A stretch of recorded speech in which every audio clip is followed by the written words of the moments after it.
जय हिंद साथियों, जय हिंद प्रिय विद्यार्थियों।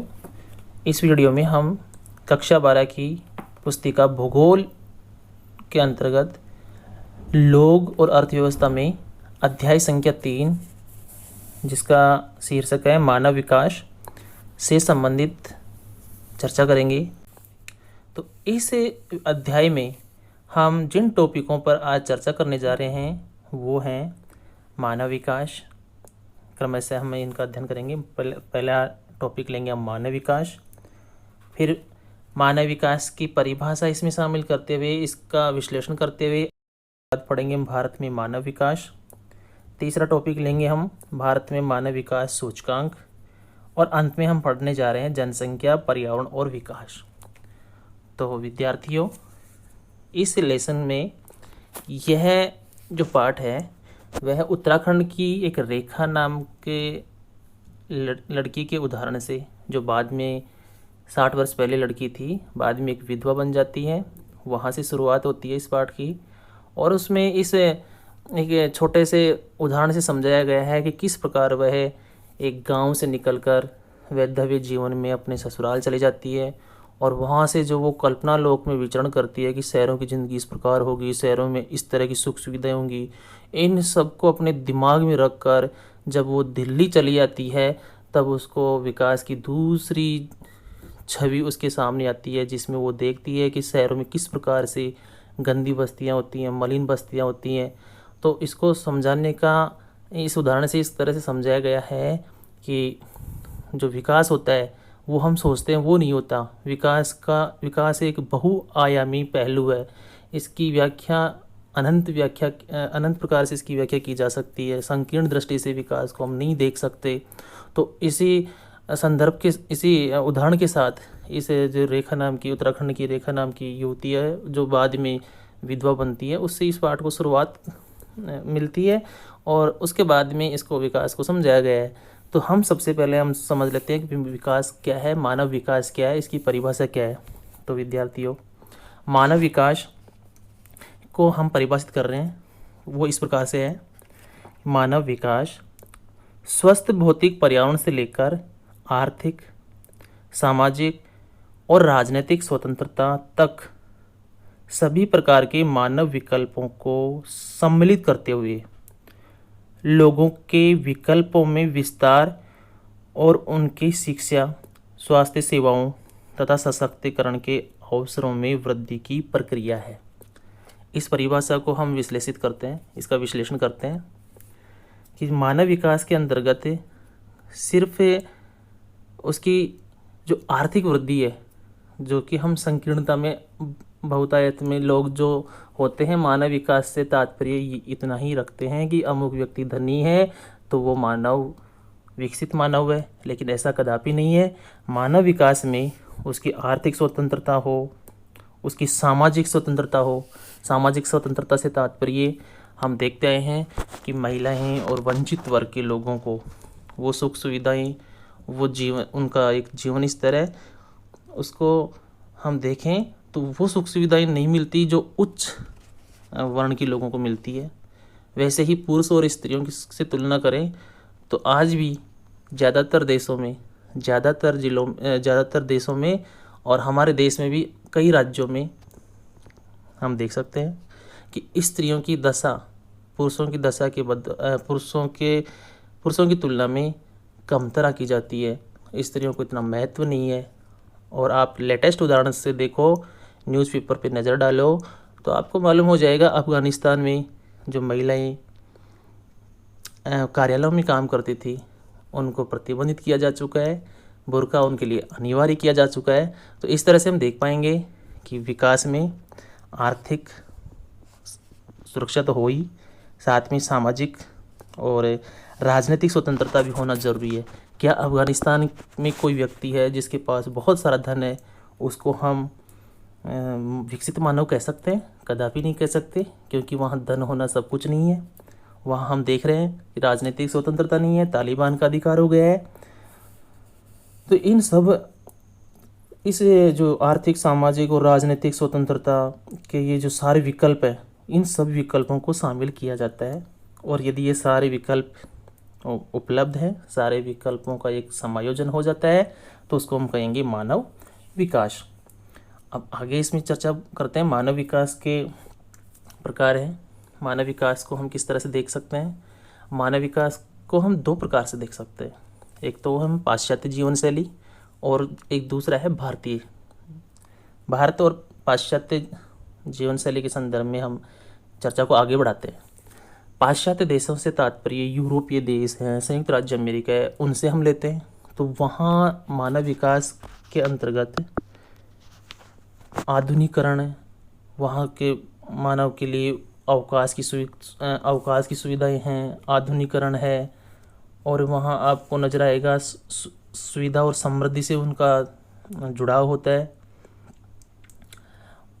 उन देशों में कंप्यूटरीकरण, पाश्चात्य देशों में कंप्यूटरीकरण है, औद्योगिकरण है, सक्षम परिवहन और संचार जाल, वृहत शिक्षा प्रणाली, उन्नत और आधुनिक चिकित्सा सुविधाएं, वैयक्तिक सुरक्षा इत्यादि को विकास का प्रतीक समझा जाता है। जबकि भारत में विकास का दूसरा चेहरा हम देख पाते हैं। भारत के लिए विकास अवसरों के साथ साथ उपेक्षाओं और वंचनाओं का मिला जुला स्वरूप है। यहाँ उपेक्षित वर्ग भी आपको नजर आएंगे, यहाँ सामाजिक रूप से कमजोर वर्ग भी नजर आएंगे। भारत में महानगरीय केंद्र और अन्य विकसित आंतरिक क्षेत्रों में तो अत्यधिक आधुनिक सुविधाएं उपलब्ध हो जाती हैं, लेकिन हम दूसरी तरफ देखते हैं कि जो विशाल ग्रामीण जनसंख्या है और ग्रामीण जनसंख्या के साथ साथ ही नगरों के समीप कच्ची बस्तियां हैं, जिनको हम स्लम बस्तियां बोलते हैं, वहाँ हम नज़र डालें तो पाएंगे कि उन क्षेत्रों में निवास करने वाली जनसंख्या का जीवन स्तर बहुत ही निम्न है। कहने का तात्पर्य यह है कि सीमित जनसंख्या, हम जानते ही हैं कि भारत गाँवों का देश है, शहरों का देश नहीं है, नगरों का देश नहीं है। यहाँ नगरीय जनसंख्या कम है और ग्रामीण जनसंख्या अधिक है। तो ग्रामीण क्षेत्रों में सुख सुविधाएं हमें नज़र बहुत ही कम आती है तुलनात्मक रूप से शहरों के। यहाँ और शहरों में भी संकीर्ण क्षेत्र में, यानी बहुत सीमित क्षेत्र में ही आपको सुविधाएं नज़र आएंगी, चौड़ी सड़कें नज़र आएंगी, रोजगार के साधन उपलब्ध है, वहाँ अच्छे शिक्षा के लिए अच्छे स्कूल और कॉलेज उपलब्ध होंगे। लेकिन ग्रामीण क्षेत्रों में ऐसा कुछ भी नहीं है। और इस वीडियो को बनाने के पीछे मेरा उद्देश्य भी यही है कि ग्रामीण क्षेत्र के विद्यार्थियों को भी हम घर बैठे हुए के यूट्यूब चैनल के माध्यम से लेसन को पढ़ा सकें। कोविड-19 की विषम परिस्थितियों के मद्देनज़र आपको मालूम ही है कि शहरों में तो वाईफाई सुविधा है, 24 घंटे लाइट है, अच्छा नेटवर्क है, लेकिन हमारे यहाँ ऐसा कुछ भी नहीं है। तो हमने देखा कि पश्चिम के देशों में और भारत के देशों में विकास की परिभाषाएं अलग है, विकास के जो चेहरे हैं अलग हैं। और हमारे देश में भी हम बात करें तो शहरों में और गांवों में विकास के चेहरे अलग हैं। जहां शहरों की थोड़ी जनसंख्या, उनको अधिक सुविधाएं प्राप्त हैं, वहीं उसकी विपरीत उसके शहरों के समीप में जो गंदी बस्तियां हैं, मलिन बस्तियां हैं, उनमें जहां पर आम रूप से मजदूर लोग निवास करते हैं, और गाँवों में सुख सुविधाएँ बहुत कम है। इस तरह से हम जान सकते हैं कि विकास के ये मायने हैं वो अलग अलग तबकों के लिए अलग अलग मायने रखते हैं। इसी प्रकार विकास के कारण ये कई समस्याएं भी उत्पन्न हुई हैं। पर्यावरणीय प्रदूषण भी उत्पन्न हुआ है। पर्यावरण प्रदूषण के अंतर्गत जहाँ जनसंख्या का अत्यधिक जमावड़ा है, वहाँ वो जनसंख्या की बदौलत ही, जनसंख्या के वजह से ही वायु प्रदूषण, मृदा प्रदूषण, जल प्रदूषण और ध्वनि प्रदूषण बढ़े हैं। इन प्रदूषणों से वर्तमान में समाज के लिए बहुत ही खतरा उत्पन्न हो गया है। इसी आधार पर वर्तमान विकास सामाजिक वितरक अन्याय का तात्पर्य हमने पहले जान लिया कि किसी वर्ग को तो अत्यधिक सुख सुविधाएं उपलब्ध हैं और उसके विपरीत दूसरे वर्ग में सामान्य सुविधाएं उपलब्ध हैं। जीवन की गुणवत्ता और मानव विकास में गिरावट, पारिस्थितिकी के लिए संकट और सामाजिक अशांति का कारण माना जा रहा है ये विकास। जिन लोगों को ये सारी सुख सुविधाएं उपलब्ध हैं उनके लिए विकास है, और दूसरी तरफ उन लोगों के लिए जिनको ये सुविधाएं उपलब्ध नहीं है उनके लिए मानसिक अशांति का कारण, सामाजिक अशांति का कारण, पारिस्थितिक का संकट बनता जा रहा है। इसको एक उदाहरण से हम समझें कि कोई महानगर है, बड़ा महानगर है, और उस महानगर को पेयजल व्यवस्था के लिए, पेयजल की सुचारू आपूर्ति के लिए यदि उस महानगर के समीपवर्ती 10-20 किलोमीटर के से दूर एरिया में एक बांध बना दिया जाए, पेयजल आपूर्ति के लिए एक बांध बना दिया जाए, तो उस महानगर के निवासियों को तो पेयजल सुविधा उपलब्ध हो जाएगी। लेकिन उसके विपरीत जिस क्षेत्र में बांध का निर्माण किया जाएगा वहाँ की जनसंख्या को विस्थापित किया जाएगा, और जब जनसंख्या का विस्थापन होगा तो वहाँ उस जनसंख्या के लिए तो घोर संकट उत्पन्न हो जाएगा। और साथ ही में क्या होगा कि जहाँ से वो जनसंख्या विस्थापित होगी उन लोगों का तो नुकसान है ही, लेकिन पारिस्थितिकी संकट भी उत्पन्न हो जाएगा। उस बांध बनाने के साथ ही वहाँ मौजूद सैकड़ों प्रजातियाँ, वन्य प्रजातियाँ, जंगली ये पारिस्थितिक संकट में पेड़ पौधे नष्ट हो जाएंगे वहाँ जो लगे हुए हैं पानी के डूब क्षेत्र में आने से, और वहाँ निवास करने वाली जंगली प्रजातियाँ हैं वो भी वहाँ से पलायन कर जाएगी। तो इससे हम देख सकते हैं कितना पारिस्थितिक संकट उत्पन्न होता है। दूसरा उदाहरण हम देख सकते हैं कि मानव की सुख सुविधाओं के लिए, मानव के विकास के लिए जो फैक्ट्रियाँ स्थापित की जाती है उनसे कितना प्रदूषण निकलता है। वायु प्रदूषण, जल प्रदूषण, क्या ये पहले के ज़माने में भी थे? नहीं। पहले जब मानव इतना आधुनिक रूप से इतना विकास नहीं कर पाया था, भौतिक सुख सुविधाओं की उसको आवश्यकताएँ कम थी, तब ये सारे प्रदूषण नहीं थे। तो मानव विकास के साथ साथ ये पर्यावरणीय संकट, पारिस्थितिक संकट भी उत्पन्न हो जाता है। ये हमने कुछ उदाहरणों से हमने समझा। तो ये तो था मानव विकास, जिसमें मानव विकास की परिभाषा हमने जानी। भारत और पाश्चात्य देशों के संदर्भ में इसके मायने अलग अलग हैं। नेक्स्ट टॉपिक हम लेते हैं भारत में मानव विकास। विकास के संदर्भ में सबसे पहले 1990 में संयुक्त राष्ट्र विकास कार्यक्रम, जिसको अंग्रेजी में बोलते हैं UNDP, United Nation Development Programme, इसके द्वारा प्रथम मानव विकास रिपोर्ट का प्रकाशन किया गया था। संयुक्त राष्ट्र विकास कार्यक्रम द्वारा सन 2018 में प्रकाशित मानव विकास सूचकांक में विश्व के 189 देशों को शामिल किया गया था। उसमें हमारे देश भारत का स्थान रहा था 130वां। इस प्रकार मानव विकास के जो उन्होंने मूल्य निर्धारित कर रखे हैं 0 से लेकर 1 के बीच में, उनमें हमारे देश का स्थान रहा, हमारे देश का जो मूल्य रहा था वो था 0.640, और ये दर्शाता है कि भारत मध्यम मानव विकास की श्रेणी में आता है। ये मानव विकास श्रेणी निर्धारित करने का कार्य करता है संयुक्त राष्ट्र विकास कार्यक्रम। सबसे पहले 1990 में हुआ था, और ये 130वां स्थान ये दर्शाता है कि हमारा देश मानव विकास के मामले में कितना पिछड़ा हुआ है। मानव विकास सूचकांक मूल्यों के आधार पर जो टॉप देश रहते हैं अक्सर उनमें हम शामिल करते हैं यूरोपीय देशों में डेनमार्क, नीदरलैंड, स्वीडन, नॉर्वे आदि को, और ओसेनिया का न्यूजीलैंड भी ऊपर ही रहता है, टॉप में रहता है लगभग। ये वो देश हैं जिनमें मानव विकास सूचकांक मूल्य अत्यधिक है। प्रिय विद्यार्थियों, मानव विकास सूचकांक के जो मूल्य निर्धारित किए जाते हैं वो कई सूचकों को शामिल करके किया जाता है। मैं एक सरल सा उदाहरण दूं कि हमारे देश में माताएं अपने बच्चों की पिटाई अक्सर कर दिया करती हैं, लेकिन जो टॉप में रहते हैं ये देश नीदरलैंड, डेनमार्क, स्वीडन, इनमें एक ऐसा वाकया मैंने अखबार में पढ़ा था कि एक माँ, भारतीय मूल की माँ थी, वो नर्स थी, सुनीता नाम की, उसने अपने बच्चे की पिटाई कर दी थी। अपने बच्चे की थप्पड़ मार दी, करीब बच्चा था 5 वर्ष का, और उसी आधार पर उसको 6 महीने जेल में रहना पड़ा था।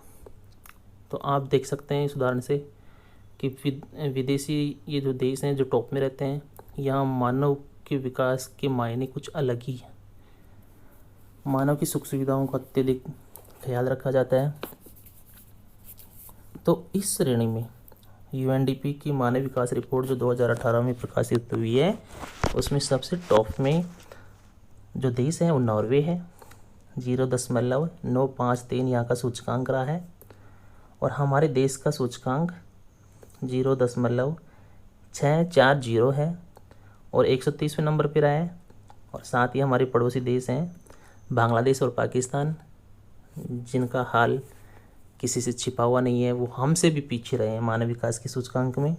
यहाँ ये बात ध्यान देने योग्य है कि जो संयुक्त राष्ट्र संघ है उसकी धारणा के अनुसार 1993 ईस्वी में मानव विकास रिपोर्ट के अनुसार बताया गया था कि प्रगामी लोकतंत्रीकरण और बढ़ता लोक सशक्तिकरण मानव विकास की न्यूनतम दशाएं, 2 दशाएं, न्यूनतम दशाएं जो मानी गई है वो है प्रगामी लोकतंत्रीकरण, किसी देश में लोकतंत्र का होना नितांत आवश्यक है, और दूसरा उसने माना था मानव विकास की न्यूनतम दशा के रूप में लोक सशक्तिकरण, लोगों के पास पावर हो, लोग सशक्त हों। और इसके अलावा उस रिपोर्ट में उल्लेख किया गया था, उस उल्लेख में कहा गया था कि विकास लोगों को केंद्र में रखकर भुना जाना चाहिए, न कि विकास को लोगों के बीच रखकर।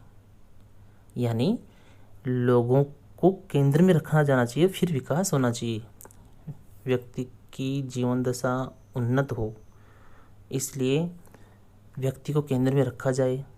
ऐसा ना हो कि विकास को हम तवज्जो देते रहें, फैक्ट्रियां बनाते रहें और मानव के लिए वही उसका विनाश का कारण बन जाए, जो कि हम देखते आए हैं। नेक्स्ट हम बढ़ते हैं, नेक्स्ट पढ़ेंगे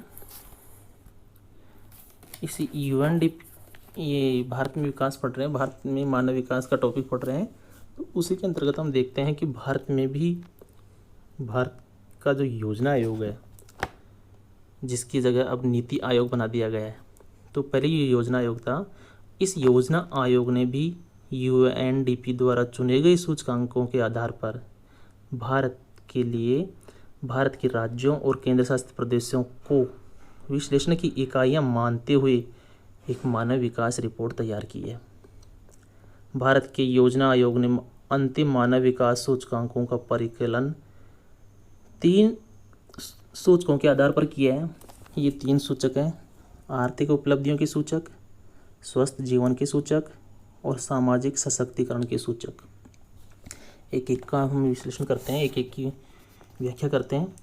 आर्थिक उपलब्धियों के सूचक के अंतर्गत क्या होता है, इसमें किसी भी प्रदेश के समृद्ध संसाधन और उन संसाधनों तक सभी वर्ग के व्यक्तियों की पहुंच, उत्पादकता, कल्याण और विकास की कुंजी होती है।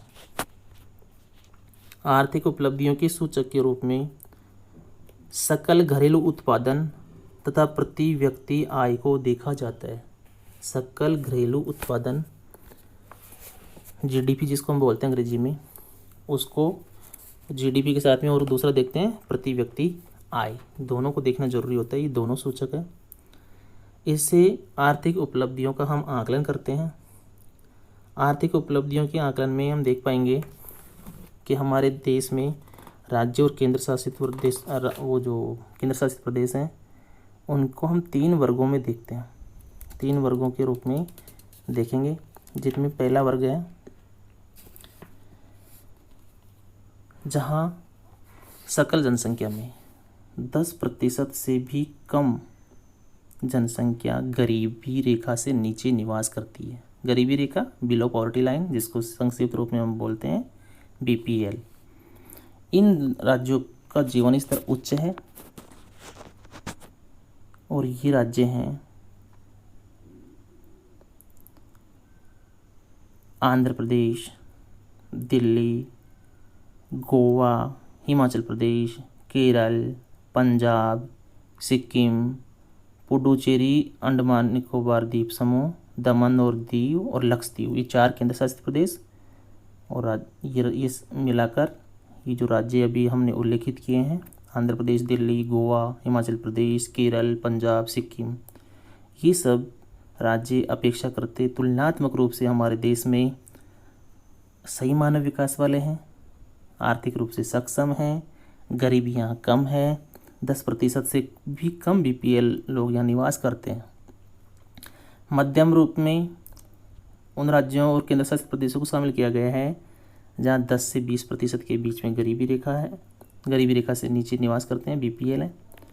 और इन राज्यों में हम शामिल करते हैं गुजरात, हरियाणा, जम्मू और कश्मीर राज्य, तत्कालीन जो जम्मू कश्मीर राज्य है उसको, अब तो ये जम्मू कश्मीर राज्य नहीं है, महाराष्ट्र, मेघालय, नागालैंड, हमारा राज्य राजस्थान, तमिलनाडु, त्रिपुरा, उत्तराखंड, पश्चिम बंगाल। इन राज्यों में जनसंख्या के अंतर्गत बीपीएल लोगों की संख्या 10 से 20%। और तीसरे नंबर पर, तीसरे वर्ग में हम जिन राज्यों को रखेंगे वो गरीब राज्य। गरीब राज्य का तात्पर्य यहाँ 30% से भी अधिक जनसंख्या बीपीएल से नीचे है। और इन राज्यों में उल्लिखित राज्य हैं छत्तीसगढ़, मध्य प्रदेश, मणिपुर, ओडिशा और केंद्र शासित प्रदेश दादरा नगर हवेली। यहाँ 30% से अधिक बीपीएल लोगों का निवास है। बीपीएल लोगों का निवास हम इन राज्यों में देख रहे हैं, तो इसी आधार पर इनको हम तुलनात्मक रूप से देख सकते हैं कि कौन सा राज्य गरीब है, कौन सा अमीर है। तो यहाँ गरीबी के आंकड़े हम देखेंगे तो उसमें press note on poverty estimate 2011-12 की रिपोर्ट जो गवर्नमेंट ऑफ इंडिया की है, प्लानिंग कमीशन की, जुलाई 2013 में प्रकाशित हुई थी। उसके आंकड़े हैं 1999 से 2000 के बीच में भारत में गरीबी के, उन पर एक बार दृष्टिपात करते हैं। तो इन आंकड़ों को देखने पर आप देख पाएंगे कि राज्यवार गरीबी रेखा के नीचे जनसंख्या का जो प्रतिशत है उसमें 1% से जो के करीब जनसंख्या अंडमान और निकोबार में है, यानी सबसे कम बीपीएल भारत में अंडमान और निकोबार में है। और दूसरे स्थान पर लक्षद्वीप, ये दोनों केंद्र शासित प्रदेश हैं। तीसरे नंबर पर गोवा का स्थान है और चौथे नंबर पर केरल का आता है। अंडमान निकोबार में 1% जनसंख्या बीपीएल, लक्षद्वीप में 2.77%, गोवा में 5.09% और केरल में 7.05% लोग गरीबी रेखा से नीचे जीवन यापन करते हैं। अब यहाँ हम भली भांति जान सकते हैं कि यदि ओवरऑल केंद्र शासित प्रदेश और राज्यों की बात करें तो सबसे कम बीपीएल है अंडमान निकोबार द्वीप समूह में। और सिर्फ राज्यों की बात करें तो उनमें टॉप में आता है गोवा और सेकंड नंबर पे आता है केरल। वैसे ही यदि हम गरीबों की बात करें तो सबसे अधिक गरीब भारत में बीपीएलों की संख्या है वो छत्तीसगढ़ में देखी जाती है। छत्तीसगढ़ में 39.93% व्यक्ति बीपीएल की संख्या में आते हैं, गरीबी रेखा से नीचे जीवन यापन करते हैं। कुछ आंकड़े हमारी बुक्स में सन 2011-12 में बीपीएल लोगों के और उनके अनुसार, उन्हीं आंकड़ों के अनुसार 2011-12 के गरीबी रेखा के नीचे जीवन यापन करने वाले लोगों का प्रतिशत ग्रामीण क्षेत्रों में रहा है 25.7% और शहरी क्षेत्रों में 13.7%। यानी शहरों में गरीबों की जनसंख्या बहुत कम होती है, जो भी होती है वो भी उन शहरों की सीमावर्ती क्षेत्रों में जहाँ स्लम बस्तियाँ होती हैं, मलिन बस्तियाँ होती हैं, उनमें ज़्यादा होती है। और पूरे देश में ओवरऑल हमारे देश में सन 2011-12 में टोटल बीपीएल थे वो प्रतिशत के रूप में थे 21.9%। सकल बीपीएल गरीबी रेखा से नीचे जीवन यापन करने वाले लोगों की संख्या 21.9% रही है, जिनमें ग्रामीण क्षेत्र में 25.7% और शहरी क्षेत्रों में 13.7%। इस तरह से हमने भारत में गरीबी आर्थिक उपलब्धियों के बारे में बात की। 3 वर्गों में राज्यों को रखा, 10 से नीचे बीपीएल, 10% से नीचे बीपीएलों की संख्या, 10 से 20 के बीच में मध्यम और 30 से ऊपर जिनका नेतृत्व छत्तीसगढ़ करता है।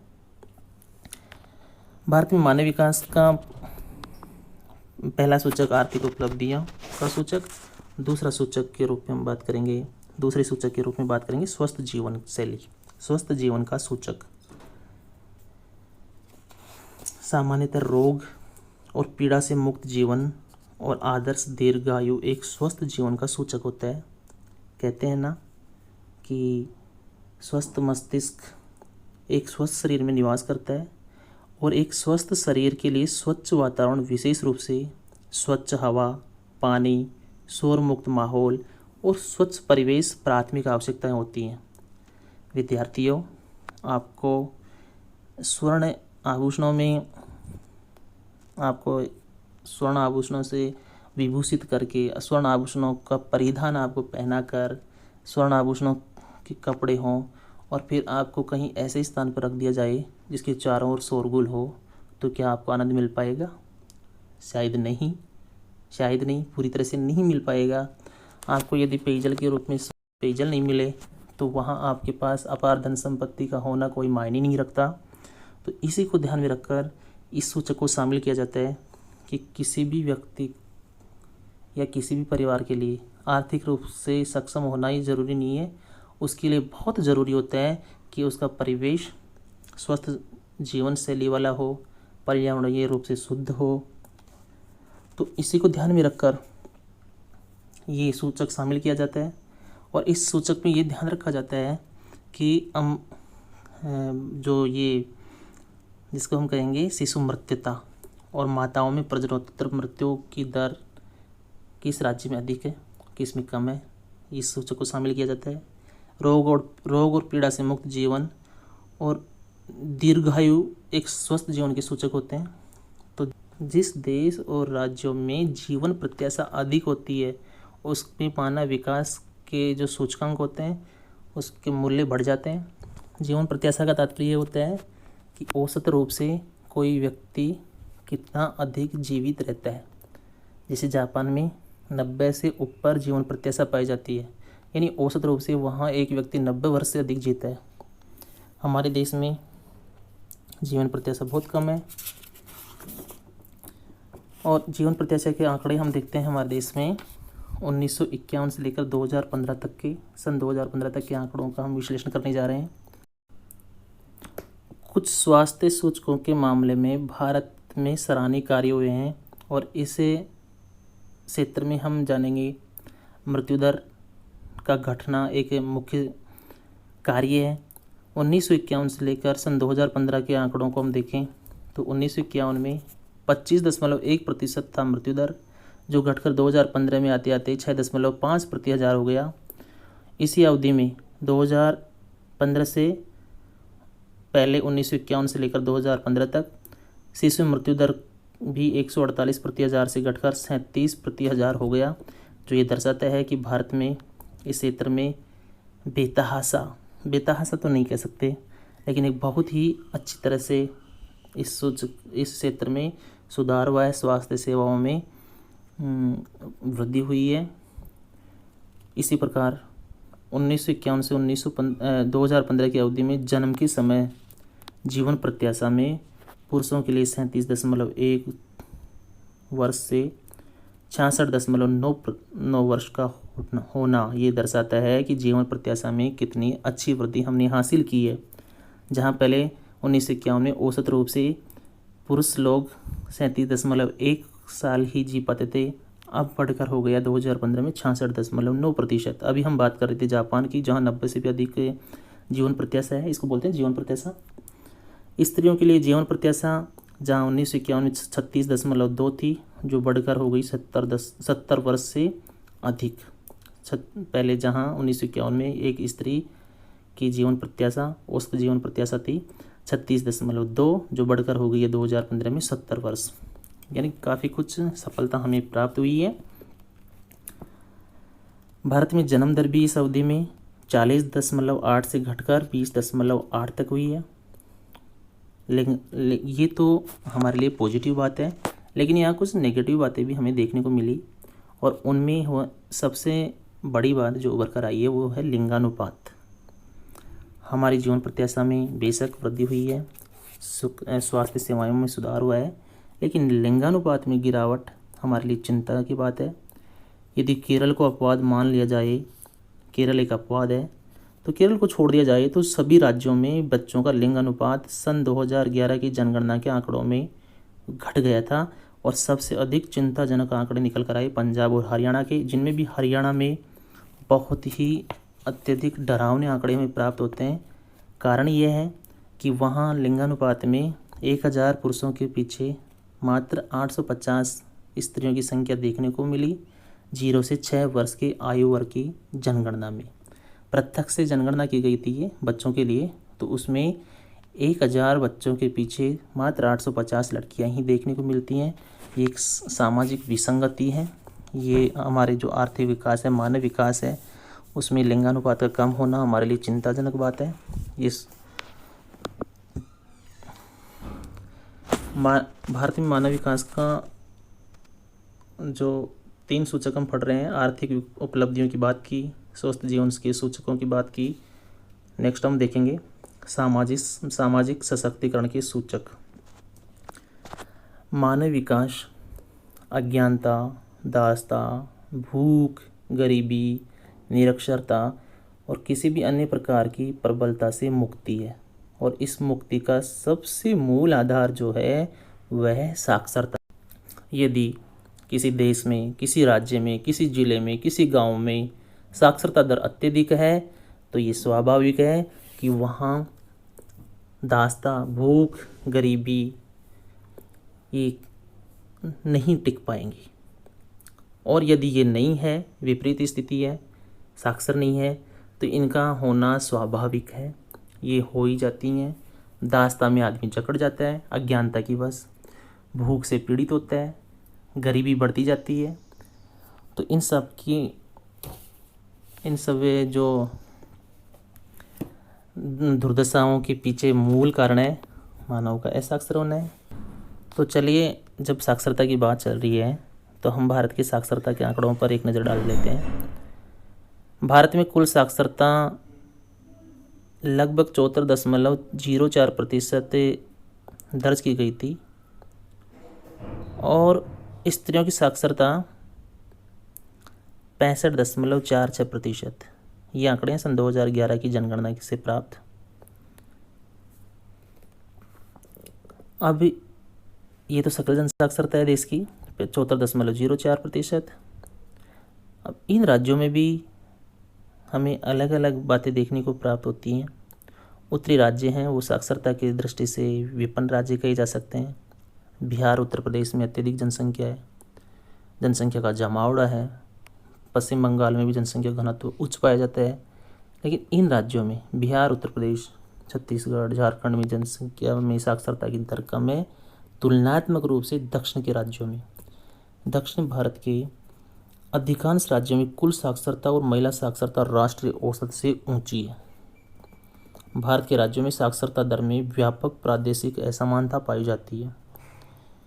यहाँ पर बिहार जैसे राज्य जिसमें साक्षरता दर बहुत कम है, 63.82% के करीब है। तो दूसरी ओर केरल और मिजोरम जैसे दक्षिणी राज्य, केरल दक्षिण का राज्य है और मिजोरम उत्तर पूर्व का राज्य है, वहाँ पर साक्षरता बहुत अच्छी पाई जाती है। केरल में 93.09% लोग साक्षर थे, तो मिजोरम में 91.58% लोग साक्षर हैं। और पहले हमने बात की है जो देश, जो राज्य, जो क्षेत्र अत्यधिक साक्षर हैं तो आर्थिक दृष्टि से भी वो विकसित हो जाते हैं। और एक प्रश्न उठता है कि केरल, मिजोरम, लक्षद्वीप और गोवा की साक्षरता दरें अन्य राज्यों की तुलना में ऊंची क्यों हैं? तो इसका सीधा सा आंसर यही है कि तुलनात्मक रूप से ये राज्य अन्य राज्यों से सामाजिक और आर्थिक रूप से भी विकसित है। जो सामाजिक और आर्थिक रूप से विकसित राज्य होते हैं वहाँ साक्षरता अधिक होती है, और जहाँ साक्षरता अधिक होती है वो राज्य ऑटोमेटिकली सामाजिक और आर्थिक रूप से भी विकसित हो जाते हैं, एक दूसरे से जुड़े हुए हैं, अन्योन्याश्रित हैं। हम पहले बात कर चुके हैं कि हम 4 टॉपिक पढ़ेंगे इस पाठ में। मानव विकास पहला टॉपिक था, भारत में मानव विकास, जिसमें 3 सूचक हमने पढ़ लिए, आर्थिक, स्वस्थ जीवन और सामाजिक सशक्तिकरण। तीसरा टॉपिक हम लेंगे भारत में मानव विकास सूचकांक। भारत में मानव विकास सूचकांक के बारे में हम अब चर्चा करने जा रहे हैं। तो विद्यार्थियों, जैसा कि UNDP ने जिन आधारों पर मानव विकास रिपोर्ट प्रकाशित करना शुरू किया था, उन्हीं सूचकों के आधार पर भारत ने भी मानव विकास सूचकांक योजना आयोग ने जारी किए हैं। यहाँ पर हमारी बुक में भारत की योजना आयोग द्वारा भारत राष्ट्रीय मानव विकास रिपोर्ट 2011 के आंकड़े प्रकाशित हैं। ये सूचकांक 2007-8 के आधार पर तैयार किए गए हैं। इन्हीं सूचकांकों की हम चर्चा करेंगे और इन सूचकांकों के आधार पर हम देख पाएंगे कि हमारे देश में टॉप पे जो राज्य रहा है वो केरल, सेकंड नंबर पे दिल्ली, थर्ड पे हिमाचल प्रदेश और फोर्थ पे गोवा और फिफ्थ पे पंजाब। क्रमशः केरल, दिल्ली, हिमाचल प्रदेश, गोवा और पंजाब, ये 5 राज्य ऐसे हैं जो टॉप पे रहे हैं और राज्यों का स्थान मध्यम है। और नीचे की तरफ से हम देखें तो सबसे खराब मानव विकास सूचकांक छत्तीसगढ़ का, उसके बाद उड़ीसा, फिर बिहार। तो नीचे से 3 राज्य छत्तीसगढ़, उड़ीसा, बिहार और ऊपर से केरल, दिल्ली, हिमाचल प्रदेश, गोवा और पंजाब। बाकी के राज्य मध्य में हैं।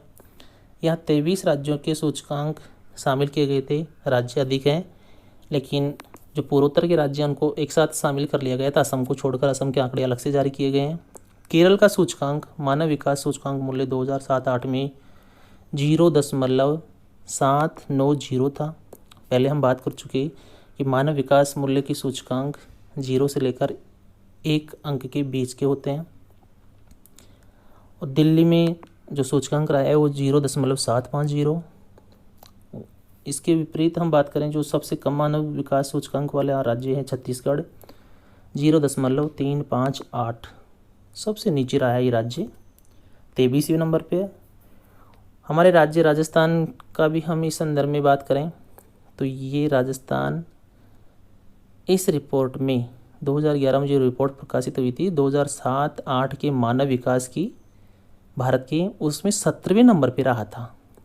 और कुल 23 राज्य शामिल किए गए थे, इनमें 17वें नंबर पे रहा था। और राजस्थान का मानव विकास सूचकांक रहा था उस समय 0.434।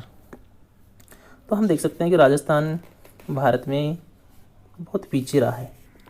मानव विकास सूचकांक को शैक्षिक उपलब्धियों के साथ आर्थिक विकास भी प्रभावित करता है।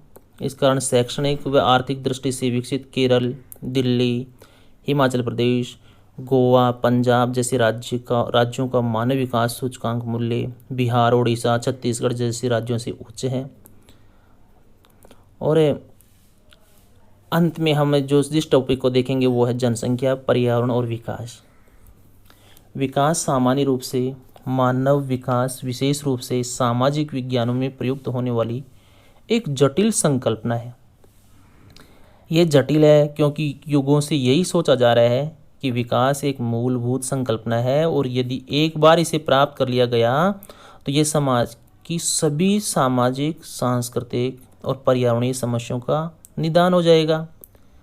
यद्यपि विकास ने मानव जीवन की गुणवत्ता में अनेक प्रकार से महत्वपूर्ण सुधार किया है, किंतु प्रादेशिक विषमताएं, सामाजिक असमानताएं, भेदभाव, वंचना, लोगों का विस्थापन, मानवाधिकारों पर हमला और मानवीय मूल्यों का विनाश और पर्यावरण के साथ पर्यावरण का निम्नीकरण है, पारिस्थितिकी में का विघटन कह सकते हैं हम, पारिस्थितिकी असंतुलन कह सकते हैं हम, वो इसी मानव विकास के दूसरे पहलू हैं। विगत 300 वर्षों में विश्व के संसाधनों में बहुत थोड़ी वृद्धि हुई है, जबकि मानव जनसंख्या में बहुत अधिक वृद्धि हुई है। ये हम देखते हैं जनसंख्या के आंकड़ों में, मानव जनसंख्या बढ़ती गई है, संसाधन सीमित हैं। कहते भी हैं कि संसाधनों में बहुत अधिक वृद्धि नहीं कर सकते, उसके विपरीत मानव जनसंख्या की अत्यधिक वृद्धि हम देखते आ रहे हैं। एक विद्वान है सर रॉबर्ट माल्थस, इसने मानव जनसंख्या की तुलना में संसाधनों के अभाव के विषय में चिंता व्यक्त की थी। और इस क्षेत्र में इस तरह की बात बताने वाले, इस तरह की चिंता व्यक्त करने वाले वो विश्व के पहले विद्वान हैं सर रॉबर्ट माल्थस, जिनको सबसे पहले यह आभास हो गया था कि मानव जनसंख्या की तुलना में संसाधनों का विभाव का विषय एक बहुत बड़ी चिंता का विषय है। संसाधनों का उपलब्धता का होना इतना महत्वपूर्ण नहीं है जितना कि उनका सामाजिक वितरण है। संसाधन हर जगह असमान रूप से वितरित हैं। समृद्ध देशों और लोगों की संसाधनों के विशाल भंडारों तक पहुंच है, जबकि गरीब निर्धनों की संसाधन सिकुड़ते जा रहे हैं। समझ में आ जाता है कि गरीब लोगों को दबा दिया जाता है अमीर लोगों के द्वारा। ऐसे ही अमीर देशों द्वारा गरीब देशों का शोषण किया जाता है। सरल सी भाषा में कहूँ तो हमारे समाज के उन लोगों के पास जिनके पास आर्थिक रूप से वो जो सक्षम हो जाते हैं, ऐसे लोग अपने ही गरीब भाइयों की ज़मीनें कौड़ियों के भाव खरीद लेते हैं। यही देशों के साथ बात लागू होती है। इसके अतिरिक्त शक्तिशाली लोगों द्वारा अधिक से अधिक संसाधनों पर नियंत्रण करने के लिए किए गए अनंत प्रयत्न और उनका अपनी असाधारण विशेषता को प्रदर्शित करने के लिए प्रयोग करना ही जनसंख्या, संसाधन और विकास के बीच संघर्ष और अंतर विरोधों का प्रमुख कारण है। इसको भी हमें थोड़ा अलग से समझें कि जो शक्तिशाली लोग होते हैं, सक्षम लोग होते हैं, संपन्न लोग होते हैं, आर्थिक रूप से सुदृढ़ लोग होते हैं, उन लोगों की ऐसी सोच होती है। मैं फिर से कह रहा हूँ, सरल भाषा में बताऊँगा कि इस तरह के लोग होते हैं, उनके पास संतुष्टि नहीं होती। उनका गांव में ही मकान होता है, वो चाहते हैं एक शहर में मकान बना लूँ, वो चाहते हैं दूसरे शहर में मकान बना लूँ। यानी जितने अधिक पैसे उतने अधिक वो मकान बनाने की सोचेंगे। अलग अलग जगह उनके आलीशान बंगले होते हैं। अब आप सोच सकते हैं कि जब इतने सारे वो बंगले बनाएंगे तो उसके लिए कितने संसाधनों की आवश्यकता होगी। जब अधिक सीमेंट, पत्थर, ईंट, बहुत सारा संसाधन, प्राकृतिक संसाधन है, उनका वो हनन करते हैं और गरीब लोगों के हकों पर डाका डालते हैं। तो ये विकास है, कहीं न कहीं इससे असमानताएं अधिक उत्पन्न होती है। अब अंत में हम बात करेंगे भारतीय संस्कृति और सभ्यता। भारतीय संस्कृति और सभ्यता से संबंधित मानव विकास की अवधारणा। भारतीय संस्कृति और सभ्यता लंबे समय से ही जनसंख्या, संसाधनों और विकास के प्रति संवेदनशील रही है। ये कहना गलत नहीं होगा कि हमारे प्राचीन ग्रंथ मूलतः प्रकृति के तत्वों के बीच संतुलन और समरसता के प्रति चिंतित थे। वेदों में तो कहा ही गया है कि एक पेड़ लगाना 10 पुत्रों के समान जो उद्धार कर सकते हैं व्यक्ति का, तो 10 पुत्रों से भी बढ़कर एक पेड़ होता है। हमारे राष्ट्रपिता महात्मा गांधी ने अभिनव समय में यानी आधुनिक समय में पर्यावरण और विकास दोनों के बीच संतुलन और समरसता के प्रबलन को उन्होंने दोनों के विषय में कहा है कि विकास और पर्यावरण के बीच में संतुलन होना जरूरी है। गांधी जी हो रही विकास और विशेष रूप से इसमें जिस प्रकार औद्योगिकरण द्वारा नैतिकता, आध्यात्मिकता, स्वावलंबन, अहिंसा और पारस्परिक सहयोग और पर्यावरण की जो कमी किया गया है, उसके प्रति बहुत आशंकित थे। उनको आशंका थी कि आधुनिक विकास कहीं न कहीं हमारे जो मूल्य, मानवोचित मूल्य हैं, नैतिकता, आध्यात्मिकता, स्वावलंबन, अहिंसा, पारस्परिक सहयोग, इनको कहीं न कहीं डिस्टर्ब करेंगे, ऐसी उनको आशंका थी। उनके विचार में, महात्मा गांधी के विचार में व्यक्तिगत मितव्ययिता, सामाजिक धन की न्यासधारिता और अहिंसा एक व्यक्ति और एक राष्ट्र के जीवन में उच्चतर लक्ष्य प्राप्त करने की कुंजी है और होना भी यही चाहिए। महात्मा गांधी के विचारों को फॉलो करना चाहिए। केवल भौतिक दृष्टि से विकास करना, भौतिक सुविधाओं को बढ़ा लेना ही विकास नहीं है। संक्षिप्त रूप में मैं कहूँ कि भौतिक सुख सुविधाओं की वृद्धि कर लेना ही विकास नहीं है। विकास के अनेक मायने हैं। यदि व्यक्ति सुखी रहता है तो उसका परिवेश भी सुखी रहता है, उसका परिवेश सुखी है, उसका वातावरण सुखी है, उसका पर्यावरण सुखी है, तो व्यक्ति भी सुखी है। अंत में कुछ अभ्यास के प्रश्न बुक से, इनकी हम चर्चा कर लेते हैं।